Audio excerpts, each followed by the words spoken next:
Week number 3 of the DSFL 2 starts off with an AFC East matchup between the Patriots, who are winless 0-2 on the season, and they are getting hosted by the 2-0 Buffalo Bills. Early Patriots touchdown 7-3 in Buffalo, but later on Randy Moss to add to the lead 14-3 at one point in the second quarter. But similar to the first 2 games for the Patriots, they would start the collapse in this one. Jim Kelly, right before halftime, fires it deep, and it is complete to a wide-open Eric Moulds, and he'll just trot his way into the end zone to cut the lead 14-10, New England at halftime. Fourth quarter now, Jim Kelly galloped. That is Vince Wilfork there for the sack, and the Patriots score a touchdown on their ensuing possession. That is Stanley Morgan with the leaping fade route completed, and that is a touchdown. Patriots add to the lead. Now 21-16, but the Patriots go conservative. On 3rd and 21, they run the ball, and the Bills take advantage with a key drive here with under 2 minutes to play. Jim Kelly back to throw, in a wide open Eric Moulds yet again, and he'll take that one in for 6. And the Buffalo Bills are now winning in this one by a single point.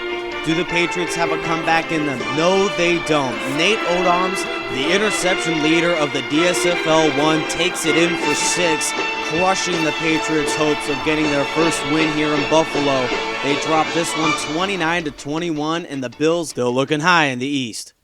In this NFC North rivalry, the Vikings could have a 3-way tie with the Packers and Bears with a win here today. And in the HHH Metrodome, the crowd would be very happy here at home. An early Adrian Peterson touchdown to make it 7-0. But the Lions would respond here with a Charlie Sanders touchdown in the back corner of the end zone. But Fran Tarkenton and the Vikings would respond. And one day, perhaps one day, the Detroit Lions can win a game here. Paul Krause with the interception to seal it, and perhaps the 0-3 Lions can win sometime. They lose this one 17-3. The 2-0 Philadelphia Eagles hosting the winless 0-2 New York Giants, and early on it looked to be the Eagles that would go to 3-0 on the season. A Deshaun Jackson touchdown in the back of the end zone to make it 7-0. But Tiki Barber off the left side, and he is gone to the 40-30, and that is a house call, ladies and gentlemen. That is 83 yards for 6, and the Giants tie the game at 7 here in Philly. But the first half Giants domination was not done just yet. The backup running back Ahmad Bradshaw to make it 17-10 into the third, but Eli Manning with a bonehead interception. That's Asante Samuel. He breaks a tackle, and off the right sideline gets to the 31-yard line, and the Eagles offense would drive from there. A 31-yard drive capped off by a Randall Cunningham 6-yard score. Now Tiki Barber unable to get any first down yardage, and Jeremiah Trotter to give the ball back to the Eagles with under 2 to go. Randall Cunningham, can he get a fourth quarter drive here? It is Cunningham after a 10-yard run with completed to Terrell Owens to get into field goal range, and with 1:11 to go, the kick is good. So Akers gives the Eagles, but the Giants still do have a chance to try and tie the game at 20 or perhaps win it here. But the pass by Eli is picked off by Michael Lewis. That ends any hope of a comeback for the New York Giants, who fall to 0-3 on the season. In the battle of the Cats, the Jaguars and the Panthers both coming in at 1-1 on the season. Jake Delhomme fires the only touchdown of the day. Musa Muhammad in the back of the end zone, but the Jags end up winning by the final score of 12-7. Niners trying to keep their undefeated streak alive against the Bengals, and early on Cincinnati would look like the Bungles. Ken Anderson getting sacked on the play, Ronnie Lott getting in there to sack the quarterback, and later on it would be Ken Anderson making another mistake, this time an interception. Ronnie Lott again stepping up to the plate. And the Niners only scored 3 field goals on the afternoon. This one to settle Cofer for a 9-0 score, and that is your final, and Niners improved to 3-0. Both teams in this one deadlocked at 500, 1-1 on the season, entering the Superdome. And early on, Deuce McAllister would lead the show. This one 47 yards for 6, and the Saints get in the end zone first at 7-3 Saints. But the Texans, Oilers mix of teams would reply on their next series. Andre Johnson down to the 4, but then on 3rd down and goal from the 7, Warren Moon and the Texans unable to get in the end zone yet again and have to settle for their second consecutive consecutive field goal. And at halftime, it's 6-7. Enter the fourth quarter now. Warren Moon trying to get a first down, fumbles the football, picked up by the linebacker. That's Jackson, and he's taken down in Saints territory. Ball on the 47-yard line, and on 3rd and goal from the 3, this is Deuce McAllister, unable to get the first. So another team that has to settle for the field goal, 10-6 now. And can the Texans reply with a fourth quarter drive? This is Warren Moon. First down and 10, pass complete. That's Andre Johnson, takes a bone-jarring hit. And on 4th down and 4, another conversion. That's Kevin Walter. And on 3rd down and 11 with 52 seconds to go, Warren Moon takes it in himself. This one for the lead. And the Texans 13-10 leaders here in this one, but the Drew Brees-led New Orleans Saints have 32 seconds left. Do they have another fourth quarter drive in them? They won in week 1. Can they do it again? Deuce McAllister on the screen gets off the left sideline and out of bounds in Texans territory with 2 seconds to go. The Saints tie the game at 13. That one good on the field goal attempt. In overtime, can the Texans respond? Tracy Porter, Johnny on the spot for the interception. And now the Saints are in position. Can they get a first down to get in field goal range? That's Reggie Bush. And on his first carry, gets the first down. Now on the field goal for the win. The kick is good. Garrett Hartley kicks the Saints to 2-1 on the season. Texans 1-2. Browns 1-1, trying to get above 500, and the Dolphins trying to be 3-0, undefeated in the season so far, and early on it would go the Dolphins' way. Miami picking up the football. Let's go Misi into the end zone, and it's an early 10-0 start for the Miami Dolphins. But later on, the Browns would respond offensively midway through the 3rd quarter. That's Max Speedy getting deep, and he burns the Dolphins' defense for a 63-yard touchdown connection, and this game is tied in Cleveland at 10 apiece midway through the 3rd. Later on, the Dolphins, led by quarterback Dan Marino, would respond. That is Mark Duper across midfield, and Dan Marino connects with Duper again, and that's his first touchdown. Yes, ladies and gentlemen, first of the season. Dan Marino to make it a 17-13 game, and Ricky Williams runs a couple first downs and wins it for the Fins to go to 3-0 on the season, and the Browns are in a 3-way tie for last at 1-2. Broncos and the Titans in a very uninteresting game here in Tennessee, but the Denver Broncos get above 500 to 2-1 on the season. Terrell Davis to make it 17-0, and later on it would be a 31-19 final for Denver. Both teams in an AFC West rivalry deadlocked at 1-1 on the season here in San Diego. And if everything works out well for the winner here today, they could get first place in the AFC West. This is Dante Hall for the first touchdown of the game, 7-0 KC, but the San Diego Chargers, led by Lance Allworth, would respond. This one a 30-yard score to tie the game at 7. San Diego looking high, but their defense unable to stop Priest Holmes, a 3-yard score to take the lead again, 14-7. Can Dan Fouts engineer a fourth quarter drive? He has under 2 minutes to play. Vincent Jackson, a leaping reception getting to the 16. But after unable to get the first down on 4 plays, the Chiefs run out the clock and they go to 2-1 on the season.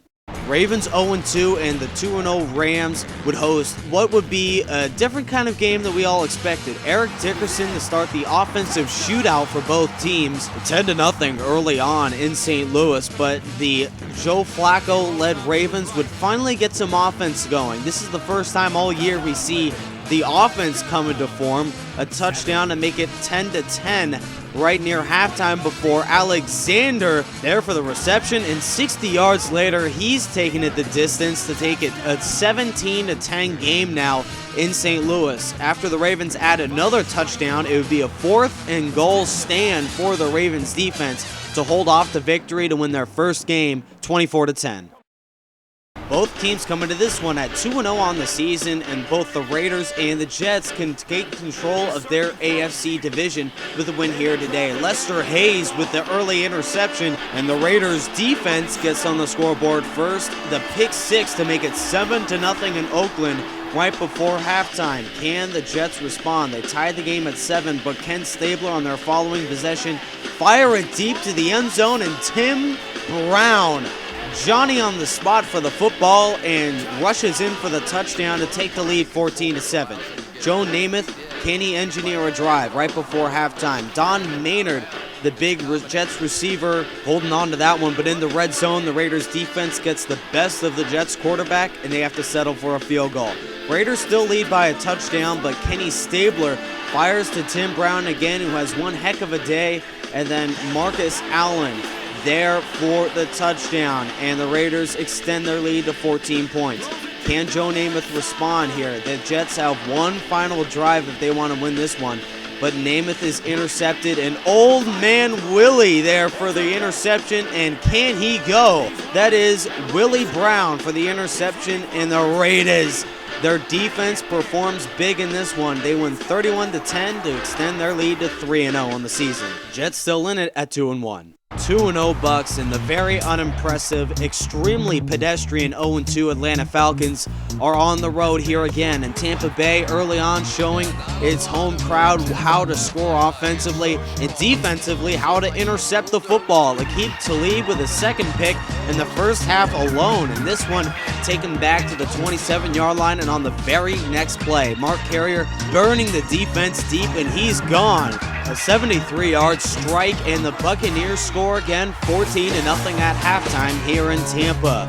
But in the third quarter, Matt Ryan off the play action would finally score offensively. Michael Jenkins with a 48-yard score to make it a one-possession game. And that's something to cheer about if you're the Falcons quarterback. But defensively, another given up touchdown, this one to win the game. Tampa improves their record to 3-0, and the 0-3 Falcons are in deep trouble. Seahawks and the Cardinals in an NFC West clash, and early on it would go the Seattle Seahawks way. Kurt Warner with a bonehead interception right to Kenny Easley, the Seahawks safety, and he gets inside the Cardinals 30, and on the very next play, Matt Hasselbeck unable to get the first down on that series. That's Mike Tice. They would have to settle for a field goal. Warner with another interception. That's been the theme for him today. That's Eugene Robinson to make it a 17-0 game after a two-point conversion, and they go on to win by that score. And the Seattle Seahawks tied with the Cardinals at 1-2 in the NFC West. Steelers and the Colts. Last week, Indianapolis with a last-second victory over the Browns. This week, can they get it done at home again? Johnny Unitas fires it deep on his first play from scrimmage, and Marvin Harrison out for the 79-yard score for the Colts, and they lead it now 7-0 over the hot 2-0 Pittsburgh Steelers.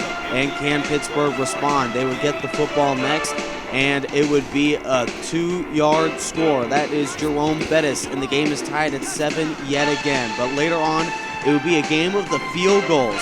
After a 10-10 start here right before halftime, Terry Bradshaw incomplete on 3 straight plays, and they would have to settle for another field goal, 13-10, and later on 16-10 score in Indianapolis before Mel Blount would get the interception and travel to the 43-yard line, and Terry Bradshaw on the very next play would get intercepted right back. That is a huge momentum shift for Indianapolis, and they would settle for, guess what, a field goal. 16-13 now in Indianapolis midway through the fourth quarter. Can Johnny Unitas lead a comeback drive? Raymond Berry for the first down, and then Reggie Wayne near the first down. And on third down and 10, Johnny Unitas hooking up with Marvin Harrison down to the 4-yard line. The Colts are setting up shop with the 4 and have 4 downs to win it here. On first and goal, it's incomplete. Second and down, run for negative yardage. On third down and goal, Johnny Unitas sacked, but he gets the football away. So on fourth down and goal, this is the game for Indianapolis. Fires it to the end zone, but it's picked. Mel Blount with his second INT of the game, and the Colts in another thrilling game lose this one to fall in 1-2, and the Steelers are 3-0.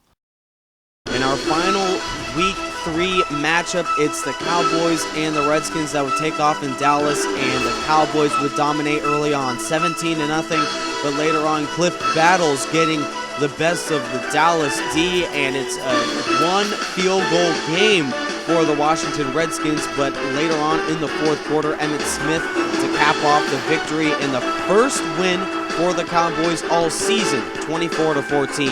Now let's take a look at the Week 3 standings. Steelers lead the North, Jaguars over the South at a 2-1 record, and the Dolphins and Raiders both undefeated so far in the AFC. Now in the NFC, the Packers lead this one, and and the Buccaneers and the Eagles lead their respective divisions at 3-0, and the Niners, again, undefeated in the West. See you next week.